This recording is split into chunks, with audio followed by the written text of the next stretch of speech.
Boa noite para todos nós. Boa noite. Boa noite, Luci. Seja muito bem-vinda. Nós somos muito habituados dentro da casa espírita a falarmos sobre os ensinamentos de Jesus, sobre suas parábolas, sobre as passagens de sua vida. Mas hoje eu gostaria de comentar sobre uma passagem da história de um outro grande mestre que a Terra conheceu. Eu queria contar um pouco de uma história que teria acontecido com Buda, Siddhartha Gautama. Os seus historiadores contam que, num dado dia, o Buda estava meditando debaixo de uma árvore, próximo de um vilarejo. E ali, recolhido nas suas preces, nas suas meditações, ouviu-se então dentro do vilarejo um grito desesperado de mulher.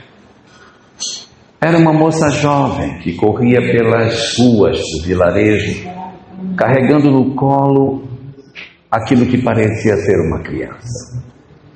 Ela estava profundamente desesperada e gritava que ela havia dado de mamar para a criança no meio da mamada parou de sugar e não estava mais respirando.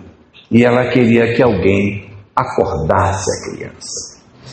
E ela corria pelo vilarejo gritando, e as pessoas iam ao encontro dela, tiravam os panos e diziam: mas a criança está morta, não tem como acordar.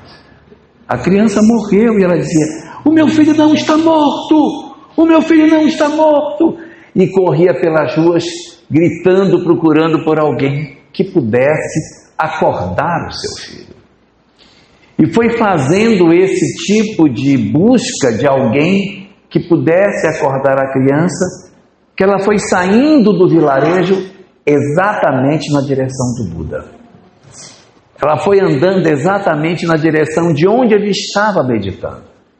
E quando ela se deu conta, ela estava bem próxima do Buda. Então ela disse: ele vai me ajudar a acordar a criança. Então ela chegou próximo do Buda e disse: Buda, por favor, me ajude. E o Buda, saindo da meditação, perguntou a ela: o que houve? É meu filho. Buda então se levantou, puxou os panos e viu que a criança estava morta. Ele perguntou: o que é que você quer? Eu quero que a minha criança acorde, porque ela dormiu e não está querendo acordar. Acorde o meu filho, por favor. E o Buda disse: olha, nós vamos poder acordar sim seu filho, mas tem uma condição para isso. Você precisa dar para esta criança o chá da mostarda sagrada. Você vai pegar a árvore da mostarda, vai tirar as folhas, vai fazer um chá e vai dar para ela o chá da mostarda sagrada e a criança vai acordar. Ai, Buda, muito obrigado, muito obrigado. E onde eu encontro essa mostarda sagrada? E o Buda disse: ó, a mostarda sagrada só nasce nos lares aonde a morte nunca entrou. Volte para o vilarejo e encontre a casa onde a morte nunca fez uma visita, e ali você terá a mostarda sagrada. Ela então correu para o vilarejo, bateu na primeira porta e perguntou: nesta casa tem pé de mostarda? E o dono da casa disse: sim, nós temos um pé de mostarda. Mas aqui alguém já morreu? O dono da casa disse: sim, minha mãe. Há uns 5 anos atrás minha mãe faleceu. Então não serve. Bateu do lado: tem pé de mostarda? Tem. Alguém nesta casa já faleceu? Sim. Meu filho faleceu faz 10 anos. E assim ela foi batendo de porta em porta, procurando por uma casa aonde não tivesse acontecido nenhuma experiência de luto e que tivesse também a árvore da mostarda. No final da tarde, quando já era quase pôr do sol, o Buda estava debaixo da árvore meditando de novo e a mulher apareceu. Ele viu a mulher se aproximando e ela disse: Buda, eu vim falar com você. E ele disse para ela: achou a mostarda sagrada para fazer o chá? Não. Por quê? Porque em todos os lares que eu bati procurando por ela, a morte havia chegado primeiro. Nenhum dos lares que eu visitei não tinha ainda tido a experiência de viver sem a morte. Muito bem. E seu filho, cadê? Estava morto. Eu enterrei. Se você já sabe que a mostarda sagrada não existe, e você já sabe que seu filho estava morto, o que você veio fazer? Eu vim lhe agradecer, porque você respeitou a condição em que eu estava. Você não me forçou a acreditar nas coisas que eu deveria acreditar e deixou que eu mesma descobrisse que meu filho estava morto e que eu não era a única pessoa no mundo a experimentar o luto dentro da família. Então eu vim agradecer por esse aprendizado que me foi dado hoje, pela compreensão que eu tenho agora de que eu não sou a única pessoa do mundo a viver assim. E o Buda então aproveitou a oportunidade para falar a ela sobre a reencarnação, sobre o retorno daqueles que morrem, da lei do karma, da evolução, dos renascimentos, e de que num futuro aquela mesma criança que teria experimentado a aparente morte teria a possibilidade de nascer uma segunda vez, certamente ao lado dela, para que as relações de afeto se consolidassem. E é assim que a vida se apresenta para todos nós. Nós, na verdade, não podemos imaginar que nós sejamos a única pessoa no universo a experimentar as histórias do luto. A partida dos entes queridos são, na verdade, um fenômeno muito mais comum do que nós imaginamos. E as histórias de vida de todos nós trazem alguma experiência de alguém muito querido que num dado momento partiu, nos deixando a sensação da saudade pela condição de aparente afastamento dessa pessoa que desencarnou. E é isso que a doutrina espírita tem também para nos trazer, assim como o Buda, nos falando que a vida continua, nos falando da imortalidade da alma, nos falando dos encontros e reencontros que as encarnações sucessivas nos oferecem, nos permitindo perceber que os nossos entes queridos, ao partirem pela morte, não rompem os laços conosco, mas continuam a conviver ao nosso lado, realizando junto conosco muitas das nossas tarefas, aguardando as possibilidades futuras para que eles retornem à nossa convivência e nós possamos mais uma vez privar desse relacionamento mais estreito ao lado das pessoas que nós tanto amamos, para que nós possamos descobrir que no fundo, a morte não existe. A morte, na visão da doutrina espírita, ela não é real, porque o que morre é apenas o corpo, mas a alma continua viva, tendo as mesmas emoções, os mesmos sentimentos, sentindo o mesmo afeto pelas mesmas pessoas, sem que a morte tenha o poder de apagar da mente dos nossos entes queridos o afeto, o sentimento do bem, o desejo de estar juntos e a própria saudade, que é muito comum nessas histórias.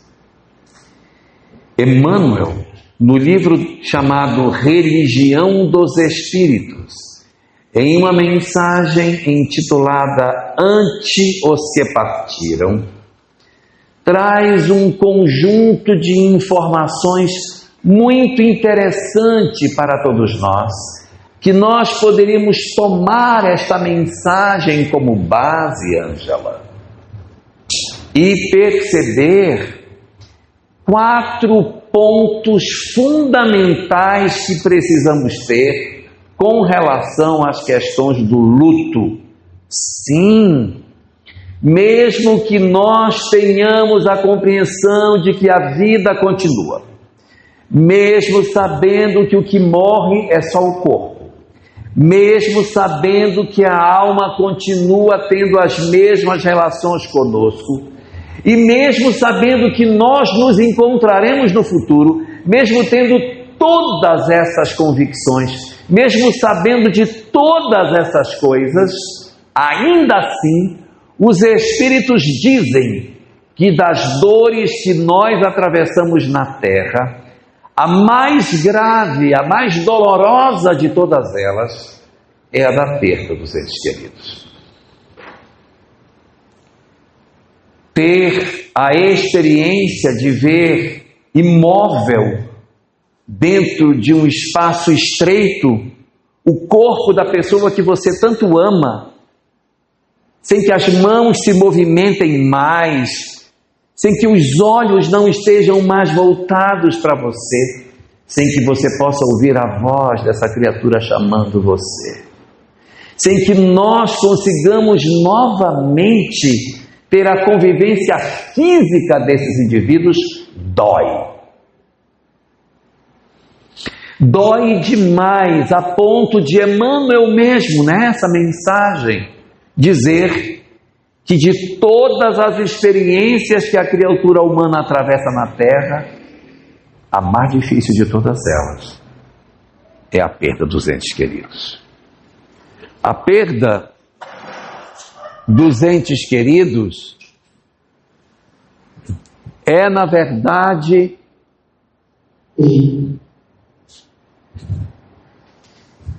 a perda dos entes queridos é, na verdade, uma experiência profundamente traumática. Profundamente traumática.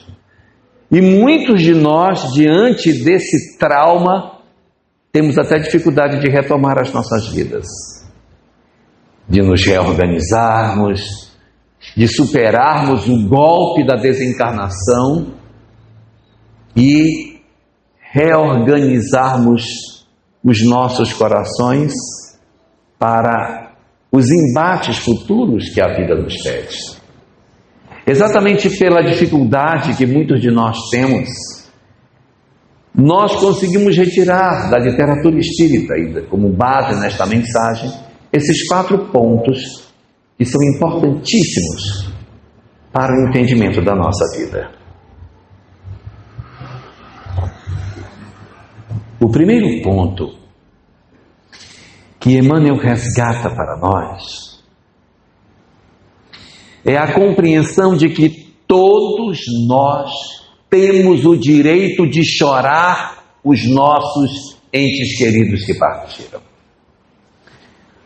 Nós ouvimos algumas vezes em alguns espaços espíritas algumas colocações que não estão perfeitamente alinhadas com o pensamento espírita, dizendo que as pessoas não devem chorar pelos seus entes queridos. Qual é a mãe que não vai chorar por um filho que parte? Qual é o casal que se ama, que não vai chorar a ausência do seu companheiro? Quantas histórias a gente tem de pessoas idosas que um desencarna, pouco tempo depois o outro também vai. A ausência da energia, a perda de certa forma do sentido das coisas, justifica muitas vezes uma desencarnação muito próxima da outra, naquelas histórias onde há uma dependência e um afeto muito grande entre as duas pessoas. Então, o primeiro ponto que Emmanuel destaca para nós é: nós temos o direito, sim, de sentir saudade. Nós temos o direito, sim, de chorar pelos nossos entes queridos e de sentir que as nossas vidas experimentaram um trauma profundo a partir dessa experiência. Quando alguém perde pai ou perde mãe, nós dizemos que essa pessoa ficou órfã. Quando uma pessoa perde o esposo ou a esposa, nós dizemos que esta pessoa ficou viúva.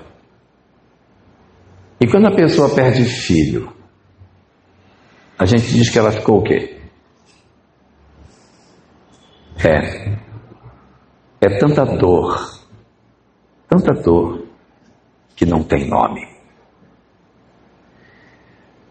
É uma dor muito profunda que vai demorar muitos anos, às vezes décadas, para poder cicatrizar. Mas uma hora ela cicatriza, viu? A gente vai conseguir cicatrizar. Só que como toda ferida que cicatriza, ela deixa uma marca. Todos nós, que já passamos pela experiência da desencarnação de um filho, não somos mais as mesmas pessoas depois do ocorrido. As coisas perdem um pouco o sentido, dinheiro, riqueza. A nossa relação com os outros filhos mudam, porque nós olhamos para os outros filhos e entendemos que é possível que esses também a gente não tenha mais a convivência. A maneira de se relacionar fica muito mais intensa. Há um crescimento no afeto, na busca e na valorização da companhia. Mas todos nós temos sim o direito de chorar, o direito de nos entristecermos e o direito até de deprimir. Nós não podemos querer que uma pessoa experimente a desencarnação de um ente querido que ama e não sinta o golpe, o dissabor da ausência, que não chore e até entre em depressão. Ela tem direito de deprimir. Mas ela é espírita, ela tem o direito de deprimir. Ela tem o direito de deprimir. Quando um filho sai para estudar fora, a gente sente saudade, a gente chora. Um filho vai fazer um curso na Alemanha, a gente não vai ver, porque não vai poder voltar. Só quando terminar, a gente chora, sente saudade. Sabe que vai encontrar, mas chora, A mesma coisa, se eu tenho alguém que eu amo e que partiu, eu tenho o direito de sentir a ausência desta pessoa. É isso que Emmanuel nos destaca. Mas ele destaca junto uma outra coisa, que é o seguinte: você tem o direito de sentir saudade. Você tem o direito de chorar. Você tem o direito de deprimir. Sim, você tem. Mas você tem o dever de se reconstruir. Não é justo que nós, diante de uma perspectiva de perda de um ente querido, que nós caiamos no desespero. Isso está fora daquilo que a doutrina espírita nos recomenda. Você quer chorar? Chore. Você quer sentir saudade? Sinta. Está sentindo que vai deprimir? Deprima. Mas não se desespere. Não enlouqueça de dor. Não permita que a dor devore o seu coração. Não permita com que a sua fé seja rompida, que você fique de mal com Deus, que você desenvolva um ódio pelo Criador, um ódio pela vida, ou que se abandone no fosso da depressão sem procurar a ajuda de um profissional. Em outras palavras, você pode fazer esse movimento de adoecimento. Você pode fazer, mas precisa fazer um movimento da cura. Não é justo que nós nos abandonemos nessa condição. Muitos de nós, quando experimentamos essa vivência, nós nos abandonamos por completo. Nós desistimos da nossa própria vida. E essa decisão não é a decisão mais acertada que a gente tem. Por isso, a primeira recomendação que Emmanuel nos oferece é: quer sentir saudade? Sinta. Mas não enlouqueça. Não rompa o fio. Quer chorar? Chora. Chora. Se você vai visitar alguém que perdeu um ente querido, não fique perturbando o ouvido dele, dizendo: olha, não morreu, está vivo, viu? Porque a vida continua. A pessoa não quer ouvir isso. Fique só calado. Fique do lado. Ela não perguntou. Se ela perguntar, aí você responde. Resposta para quem está enlutado é de 10, 15 segundos. Não se faz discurso para quem está enlutado. E só se perguntar. Se a pessoa não perguntar, não responda nada. Não está perguntando. Você não vai oferecer uma resposta para quem quer ficar calado. Se você quer ajudar um parente ou um amigo que teve alguém que desencarnou, não vá para a casa dele para ficar buzinando o conteúdo espírita na cabeça dele. Vá, visite a pessoa e leve o rancho do dia. Você chega lá, você limpa a casa, faz o almoço, chama as pessoas para almoçar, lava a louça, arruma tudo. Depois você fica com a pessoa e não precisa falar nada, só põe no colo, só cuida. E depois, olha, amanhã eu volto para a gente... Amanhã eu vou trazer um almoço bem gostoso, fazer um almoço bem legal. É assim que a gente cuida de quem está enlutado, oferecendo o que a pessoa não é capaz de fazer. Pessoas enlutadas não têm condição de levantar: vou fazer um almoço bem gostoso, delicioso. Não vai fazer, não quer comer, e não vai fazer nem o alimento dos filhos. Então, você chega cedo, prepara, dá banho nas crianças, se for o caso, leva na escola, ajeita a vida, ajuda. E da mesma forma, quem está no processo de enlutamento tem o direito de ficar assim, mas tem o dever de sair.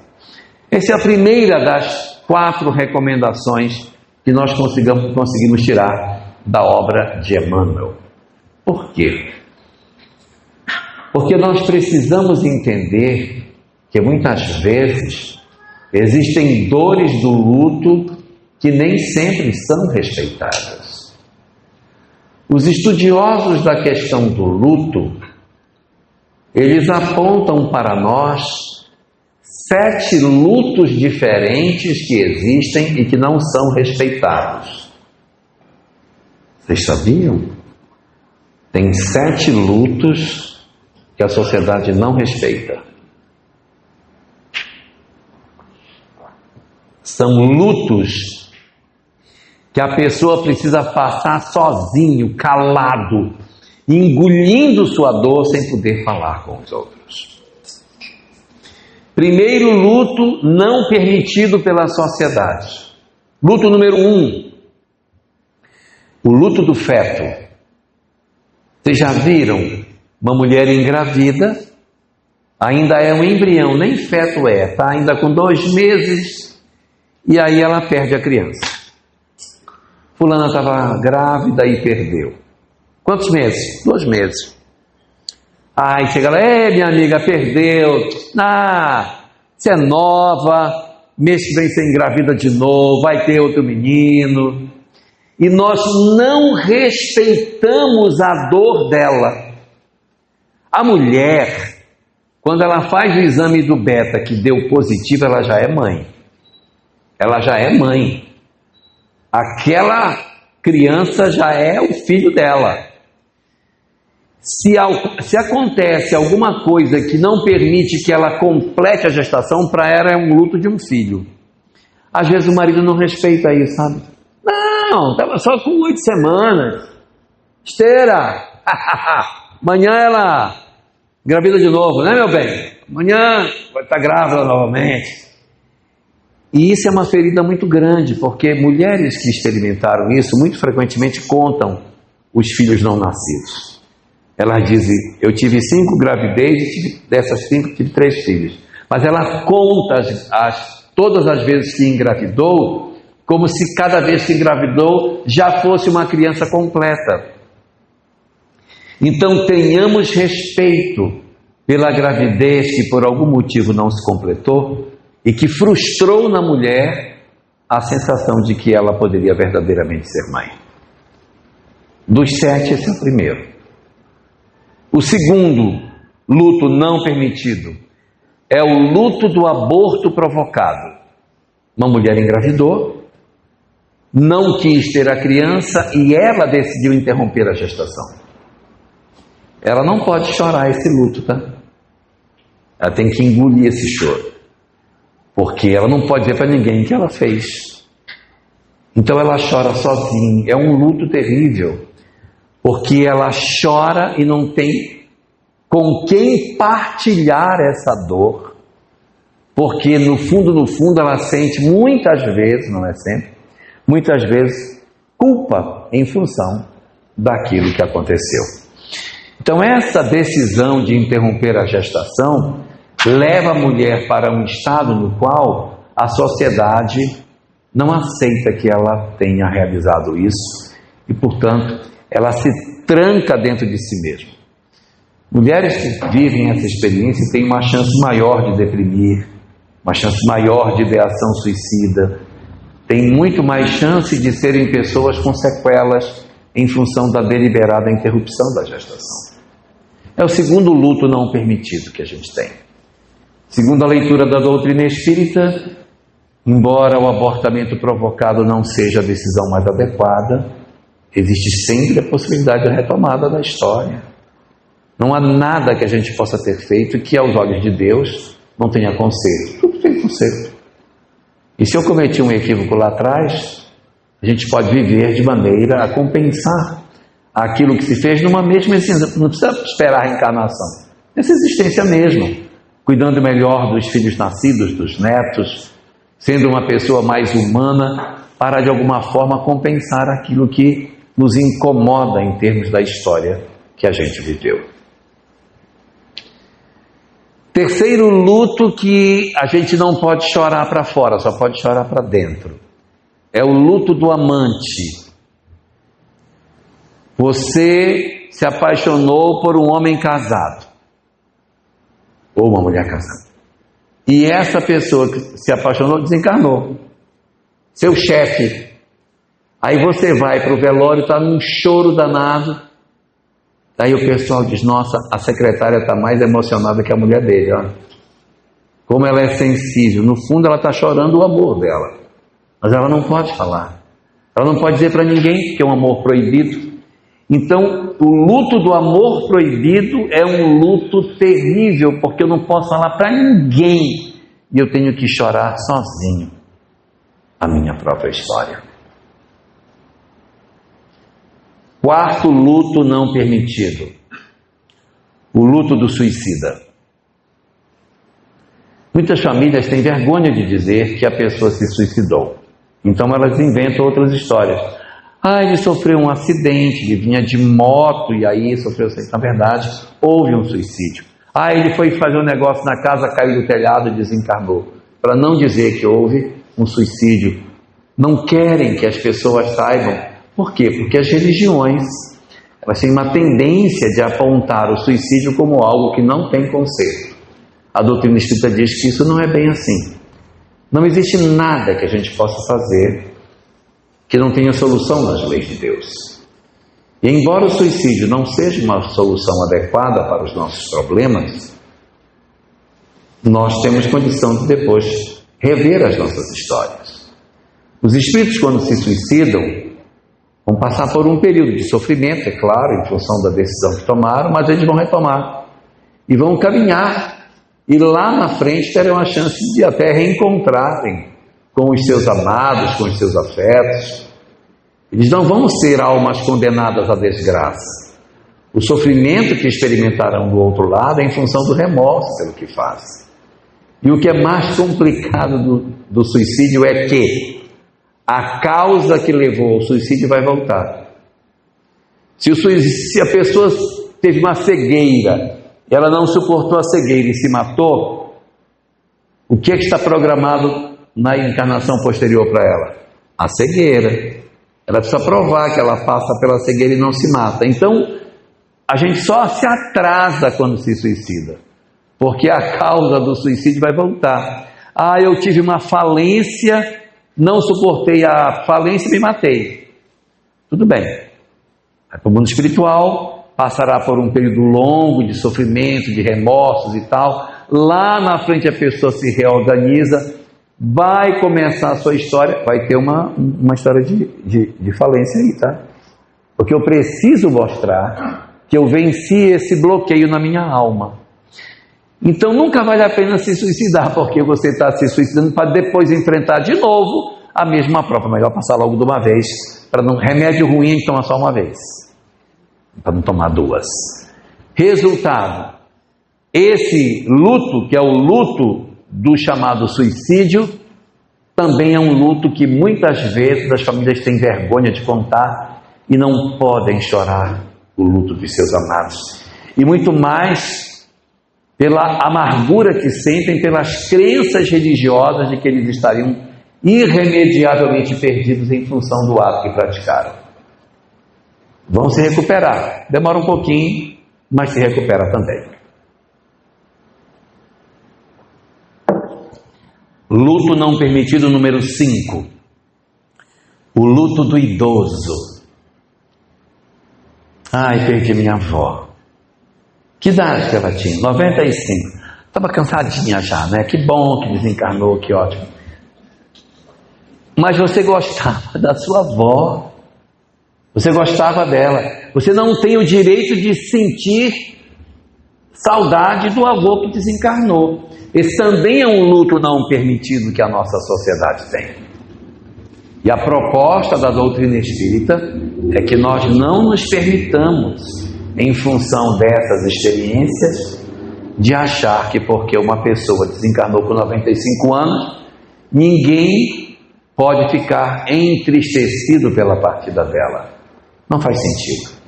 Todos nós temos o direito de viver com os nossos entes queridos pelo tempo que nós quisermos. E mesmo que uma pessoa já esteja idosa, ela pode ser muito amada. Então a gente tem que aprender a respeitar a idade daqueles que desencarnam, já com uma condição bem avançada, porque é uma falta de humanidade a gente dizer, nossa, já tinha tudo isso, e não tinha morrido ainda. Graças a Deus morreu, né? Porque aí já deu um descanso, né, para todo mundo. Isso é uma falta de caridade. Luto número 6, Ângela. Um luto não respeitado, luto não permitido. Luto de pet. Luto de pet. A pessoa perdeu um gato, um cachorro, uma calopsita, sei lá, um peixinho, um beta. Um gato, um cachorro que passa anos convivendo com a família. Aí o cachorro desencarna e a pessoa diz, nossa, meu cachorro morreu. Amanhã eu compro outro para você. Qual era o gato? Era um siamês? Amanhã eu compro outro siamês, igualzinho, boto lá. É uma falta de respeito com o luto. Porque um siamês não é igual a um outro siamês. Mas quem está do lado de fora diz, gente, é só um gato, pelo amor de Deus. Só que para quem está vivendo a história da convivência com esse animal, faz muita falta, viu? Você cria um vínculo de afeto e quando o animalzinho desencarna, nossa, a pessoa que era seu tutor fica numa condição de sofrimento muito grande. Então, aprendamos a respeitar o luto do pet. E o último dos lutos, que não é permitido, é o luto do espírita. Ah, mas você não vai chorar, né? Você tem conhecimento, sabe, está tudo bem, vamos levantar essa carinha aí, vamos sorrir, não vai fazer mal para o seu filho, vamos embora. Gente, isso é uma falta de caridade sem tamanho. A pessoa tem o direito, sim, mas a gente tem que ajudar a pessoa também a sair. Tá bom? Essa é a primeira. Segunda coisa que é importantíssimo, que nós tenhamos a compreensão na visão de Emmanuel. Nós não devemos, e isso é muito comum, nós não devemos trabalhar em nós a sensação de que nós fomos o culpado da desencarnação do outro. Então você tem um filho, o filho desencarnou e falou assim: meu Deus, eu não devia ter dado a chave do carro. Por que eu dei a chave do carro? Por que eu dei? Outra hora eu sabia que esse rapaz não era boa companhia para minha filha. Ou de repente, puxa, por que eu não cobri a piscina, gente? Deixei a piscina descoberta e o meu neto caiu e se afogou. Por que eu fiz aquela ultrapassagem na estrada? Matou meu filho. Essas histórias são muito comuns e muito frequentemente, e isso muito mais frequente com os pais, nós puxamos para nós a responsabilidade da desencarnação dos nossos amados. Nós queremos de alguma forma encontrar em nós uma razão para aquilo que aconteceu, embora nós não tenhamos efetivamente nenhuma responsabilidade direta, mas é um mecanismo do próprio ego, no sentido de proteger o filho. Eu digo, fui eu que fiz errado. Às vezes o filho experimenta uma doença e desencarna e você diz: por que eu não fui no outro hospital, gente? Por que eu vim nesse? Eu devia ter tirado, logo que eu vi que não estava tendo, devia ter tirado e levado, não tirei. A culpa é minha. Isso é muito comum, nós queremos trazer a culpa toda da desencarnação para nós.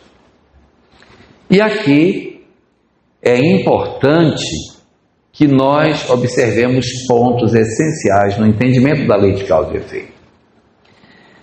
Na lei de causa e efeito existem coisas sem importância e existem coisas com importância. Qual é a cor da meia que eu estou usando hoje? Isso é importante? Isso não é importante. Então isso corre por conta do nosso livre-arbítrio, que tanto faz se ela for preta, azul, amarela, roxa, branca, tanto faz. Daqui a um ano isso vai ser importante? Não, então isso não tem valor nenhum. As coisas que depois de um tempo elas não deixaram nenhuma sequela, porque elas não são importantes. Você precisava sair e não encontrou o cinto. Procurei meu cinto, não achei. Como eu não achei meu cinto, eu briguei. Mexeram nas minhas coisas, mexem tudo nessa casa. Não é possível. Daqui a um ano, será importante se eu naquele dia sair com cinto ou sem cinto? Então não justifica brigar, não justifica se desentender, e não justifica achar que isso aconteceu porque tem uma justificativa espiritual. São coisas que fazem parte do nosso livre-arbítrio. O cinto estava fora do lugar, a meia que eu usei era preta ou era branca, sei lá. Eu mesmo ia sair de casa com um sapato de um lado e outro de outro, diferente. Só fui descobrir na rua. Aí não tinha mais como voltar, digo, agora vai assim mesmo. Fizeram parecidos, mas não eram iguais. Um ano depois, não faz diferença com que sapato que eu saí daquele dia, né? Então, essas coisas. coisas sem importância não justificam a nossa raiva, a nossa briga, o nosso desentendimento em casa, a nossa reclamação, porque daqui a um ano aquilo não vai ser importante. Por que eu vou brigar se é uma coisa tão pequenina? Da mesma forma, se aconteceu alguma coisa com meu filho e aquilo é uma coisa pequena, que daqui a um ano não tem valor nenhum, isso corre por conta do nosso livre-arbítrio. Agora,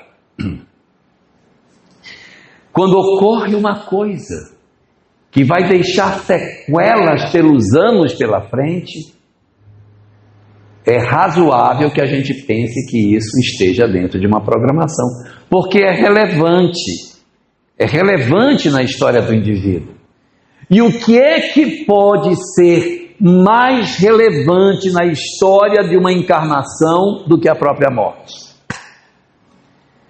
Qual é o fenômeno que uma pessoa vai atravessar durante a encarnação que vai ser o fenômeno mais impactante de toda a existência dela? A desencarnação. Então, se esse é o fenômeno mais importante, Rosana, é lógico que ele não corre por conta do acaso. Ele não corre por conta do acaso. Então, a bala não é perdida, a bala é achada. Se eu estou com uma criança no berço e a bala perdida foi e atingiu e matou a criança, eu não posso dizer, a culpa foi minha, porque não era para colocar aqui, era para ter posto o berço ali. Eu botei aqui, a bala veio e matou a criança. Esse evento, ele é importante demais para depender da minha deliberada ação. Ele não dependeu de mim. Tem uma história muito famosa do Chico, dos dois primos que estavam no quarto, um estava limpando a arma, e a arma disparou e atingiu o outro primo, e aí o que a arma disparou foi preso como assassino. Foi até usada uma psicografia do Chico para inocentar o rapaz. A psicografia foi aceita nos autos e ele foi inocentado a partir dessa psicografia. Nessa história, na mensagem que o desencarnado mandou para o juízo, dizia: o meu primo foi apenas um instrumento, porque eu desencarnaria de algum modo nesse período. Aproveitou-se a experiência dele para a minha desencarnação, mas se não fosse por essa via, seria por outra, nessa janela de tempo que eu estava vivendo. Percebe? Quando uma ocorrência ela é muito relevante, ela não passa por conta do interesse de A ou de B. Se a ocorrência não tem importância, pode até ser. Mas se ela é muito importante, não correu por conta do meu desejo. Não foi por conta de eu ter levado o menino para fora, que ele gripou e morreu, e a culpa é minha porque eu levei ele para fora. Não, é porque aquela experiência dele gripar foi um instrumento que se utilizou, mas ele desencarnaria de alguma forma, porque não existe a ação deliberada de alguém para fazer.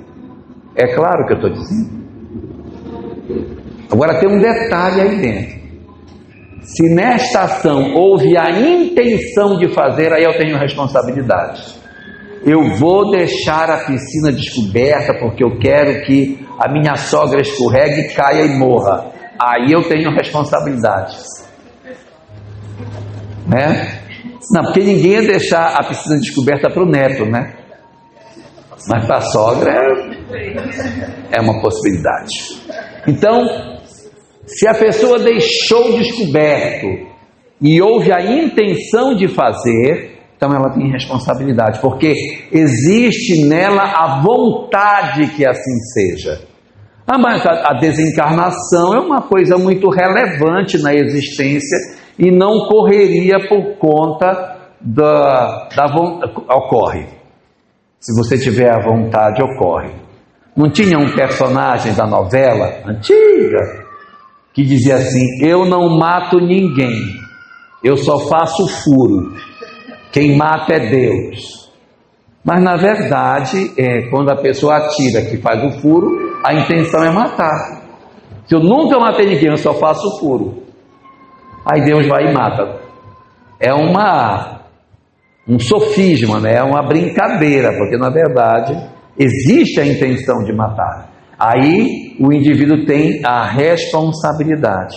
Agora, muito frequentemente nós absorvemos essas experiências e sentimos culpa por aquilo que acontece e nos penitenciamos e achamos que fomos nós pela chave do carro que demos, porque dissemos sim para ela ir para uma festa, porque nós permitimos que ela namorasse com uma determinada pessoa, que ela fosse naquela viagem de férias. Mas qual é o pai que vai entregar uma chave de um carro para um filho dizendo: aí eu tenho que dar essa chave porque tomara que aconteça um acidente? Ninguém vai fazer. Então isso é um processo natural do mecanismo do próprio ego, de puxar para si as culpas, para se penitenciar, para liberar os filhos das responsabilidades.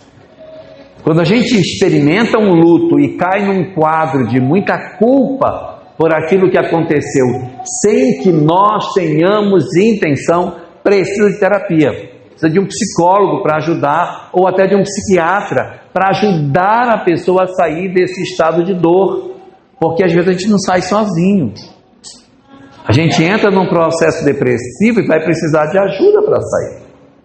A gente cai num quadro de culpa, vai precisar talvez de um profissional para sair. Então é muito importante que nós tenhamos essa compreensão das coisas.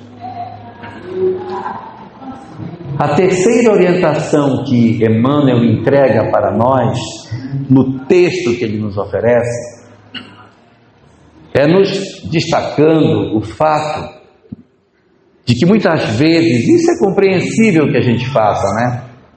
Nós somos humanos, nós temos as nossas dificuldades. E isso é tão comum, gente, tão comum de acontecer.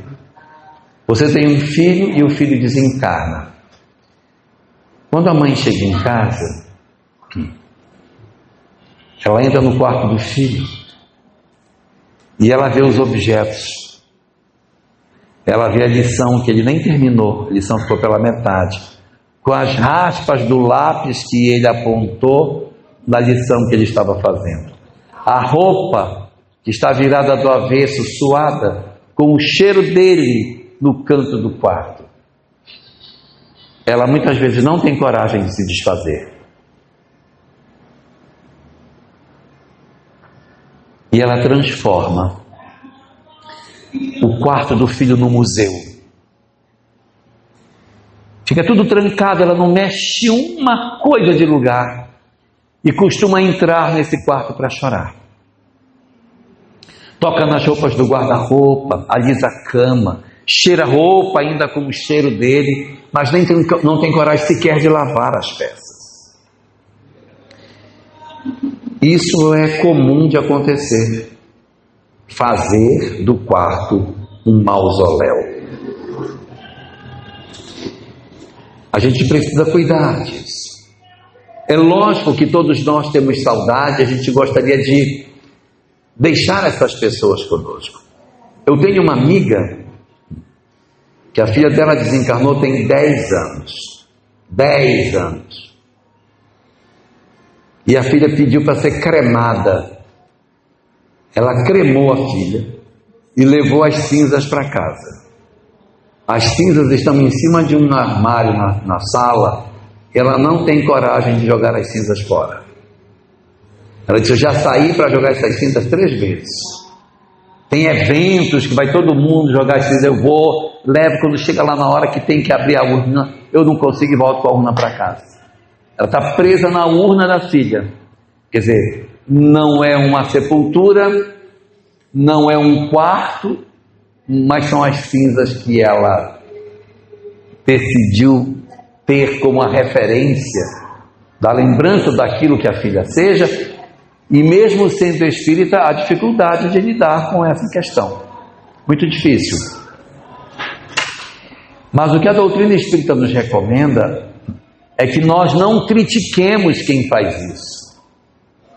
Porque ninguém gostaria de fazer isso se não tivesse dentro de sua alma uma dor muito grande. Então respeitemos a dor que a pessoa tem e façamos um outro movimento ao invés de criticá-la ou dizer, nega que vamos doar tudo, tem que ir nesse guarda-roupa, é amanhã, vou tirar tudo aqui e eu vou doar tudo, o menino não vai vestir mais. A gente não faz isso, é uma violência muito grande. A gente convida essa pessoa que está enlutada para que ela visite um trabalho assistencial espírita. Vai para o trabalho assistencial, aonde ela encontre crianças na idade do filho que ela tem. Aí ela vai olhar aquela criança com um pezinho descalço, um shortinho sujo, uma camisetinha mal arrumada, e ela vai dizer, em casa eu tenho umas camisas que acho que servem desse garoto. Na semana seguinte ela diz, eu trouxe 2 camisetas, só 2, o guarda-roupa tem 50. Eu trouxe 2 camisas do meu filho para ele. Ah, ótimo! É assim que se faz. Então ela vai fazendo vários giros de doação. Ela doa 2, depois ela doa mais 3, aí ela doa mais 5, depois ela doa mais 2 de novo, aí ela doa 10. É ela que vai dar o ritmo que ela tem. E nós temos que dar a ela o direito de dizer, essa aqui eu nunca vou dar.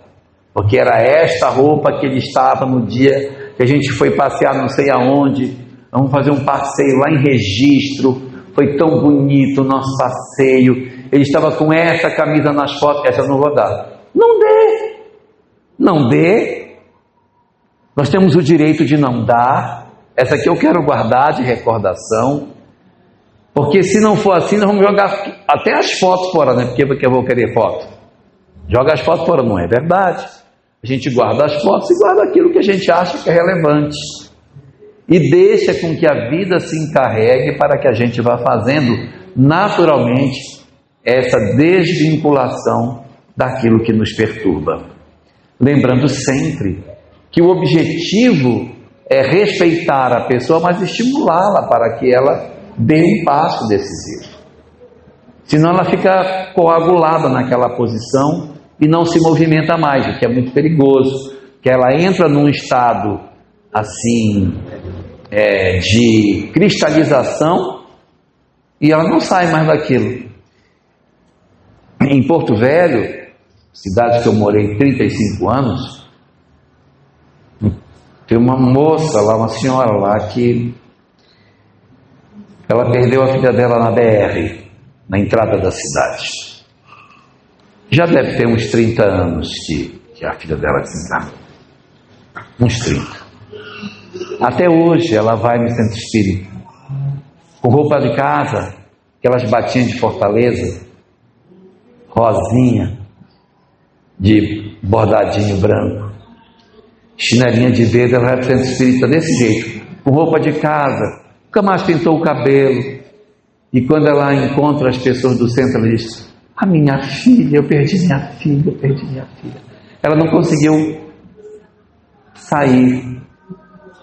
O casamento já se desfez há muito tempo, ela está sozinha, perdeu a filha, perdeu o marido assim, foi embora. Então é muito complicado a gente ficar coagulado nessa história. Nós precisamos avançar. Então a gente respeita que a pessoa não queira no primeiro momento fazer a doação, estimula que a pessoa visite, mas não diz, mas você tem que doar, mas não pode ficar, mas respeite a dor e estimule de maneira bastante amorosa que a pessoa consiga fazer esses movimentos. E a quarta e última recomendação que Emmanuel nos oferece nesse mesmo texto é com relação ao depois do luto. O que fazer depois do luto? Como agir depois que o primeiro período passa? Porque a gente, quando experimenta um luto, nós temos uma primeira fase muito difícil, em que a gente não quer ver ninguém, não quer falar com ninguém, acha que a vida acabou, que a gente não tem condição de retomar a história, a vida perdeu o sentido. É um período muito amargo, mas esse período vai passar, ou pelo menos o que se espera que passe. Se esse período não passar, é porque a pessoa entrou num quadro chamado luto patológico. Ela não está conseguindo sair de volta para a vida. E Emmanuel diz, é muito importante vencer esse luto patológico. Senão a minha programação espiritual fica comprometida. Digamos que eu tenha 5 filhos. Um filho desencarna. Se eu não me reorganizar, eu perco os outros 4. Eu tenho uma amiga que ela tem 2 irmãs. Ela tinha 10 anos, ela tinha uma irmã de 6 e uma irmã de 2 aninhos. A mãe foi buscar as filhas na escola. A minha amiga, como era mais velha, veio sentada no banco da frente do carro. E as 2 irmãs mais jovens sentadas no banco de trás. A de 6 anos atrás da minha amiga e a de 2 aninhos atrás da mãe, que vinha dirigindo. Quando elas chegaram em casa, vindas da escola, a mãe estacionou o carro e iria atravessar a rua para poder ir para casa, que a casa era do outro lado da rua. Então a mãe estacionou, abriu a porta do carro para sair. Quando a mãe abre a porta do carro para sair, a mais nova de 2 anos abre e sai. Um carro vem e pega a criança e a esmaga de encontro à porta do carro aberta. Morte instantânea.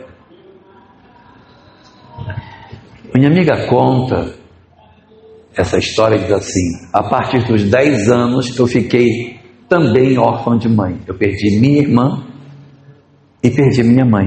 A minha mãe não prestou mais depois disso. Nunca mais. Porque ela carregou a ideia da culpa, porque foi ela que deixou a filha sair. Então, absorveu culpa e não conseguiu se trabalhar. Então, a 4ª das recomendações de Emmanuel é: temos que vencer o luto patológico. E como que eu faço isso, pelo amor de Deus? Se eu perdi meu filho que eu tanto amava, se eu perdi minha filha que eu tanto amava, se eu perdi meu marido que eu tanto amava, o que eu vou fazer agora sem a companhia dessas pessoas? E lembra Emmanuel que, na verdade, nós não perdemos as pessoas. Essa frase, perda dos entes queridos, que nós encontramos inclusive no livro dos Espíritos, ela é tratada assim para que as pessoas identifiquem do que ele quer tratar. Mas, a bem da verdade, não existe perda dos entes queridos, porque ninguém perdeu o ente querido não está perdido. Vamos reencontrar com ele. Ele não morreu, na verdade ele vive, não é? Ele vive. Então a proposta que o Emmanuel dá para nós é a seguinte: se você experimentou um trauma de uma perda de alguém que está pesando demais, tome a decisão de viver em homenagem a ela. Decida um projeto que realizaria seu filho, seu marido, seu pai, sua mãe, a pessoa que você perdeu, e diga: eu farei por ele. Eu tenho uma amiga que ela perdeu um filho, atleta. Ele era ciclista. E eles estavam num grupo de ciclistas andando, normalmente, aquele grupo que sai. E num dado momento, o menino tombou. Ele teve um problema de coração, caiu morto. Ali. Que dor desesperadora. Porque o filho, se não me engano, tinha 27 anos, atleta, ciclista, tudo pela frente para viver, desencarnou-se. Nossa, ela ficou destroçada. Espírita, se eu vou retomar minha vida e vou agora viver em homenagem a ele. Hoje ela é atleta, já atleta sênior chamada. Ela escolheu a natação e não o ciclismo para homenageá-lo. Ela nada, ela faz horas de natação por dia, participa de concursos, de torneios do Brasil inteiro e ganha os torneios porque ela se tornou, pela dedicação dela, uma atleta. Ela não era atleta, ela era uma pessoa assim, que nem nós. Mas ela começou a treinar, desenvolveu, hoje ela nada, tira medalhas, ela é cheia de medalhas dos torneios que ela participa, e aí quando ela ganha, ela diz, para você, meu filho, você quer seu, mais uma medalha sua. Então ela vive em função dessa realização. Quantas mães abriram ONGs depois que seus filhos desencarnaram? Quantas criaram trabalhos em homenagem aos seus amados? Essa é a forma que a gente precisa desenvolver as nossas histórias de vida, para que a morte não traga para nós uma notícia que não é verdadeira, ou seja, a notícia de que a vida teria terminado. O próprio Cristo deixou essa mensagem para nós na sua própria passagem pelo planeta. Muitos de nós nos fixamos na história do Cristo na Terra, olhando para a crucificação como se a cruz fosse a mais importante notícia da passagem dele pelo planeta. Para a doutrina espírita, a crucificação não era uma necessidade para a desencarnação do Cristo. Ela acontece porque ela precisava ser pública. Se Jesus tivesse morrido de dengue, de covid, de chikungunya, de zika, as pessoas diriam, não, ele não morreu não, isso é conversa, está vivo. Não, a desencarnação dele é pública. Execução feita pelo Império Romano, pública. Todos viram ele morto. Para que quando ele reaparecesse, todo mundo dissesse verdadeiramente, ele morreu e reapareceu. Essa é a grande notícia que a gente tem. Que o Evangelho, ele não termina na sexta-feira. Ele vai terminar no domingo de manhã. Na ressurreição do Cristo. Não é numa tarde escura, feia, cheia de trovões, mas num domingo de manhã cedo, num jardim, onde Maria de Magdala vai encontrar com o Cristo ressurreto. Para lembrar a todos nós que, mesmo diante do golpe da sensação de perda dos nossos amados, a vida continua, eles continuam conosco e, evidentemente, continuarão participando das nossas vidas e atuando sempre que nós precisarmos para fazer com que as nossas existências sejam cada vez mais plenas da certeza de que a vida continua e de que Deus está cuidando de todos nós. Obrigado.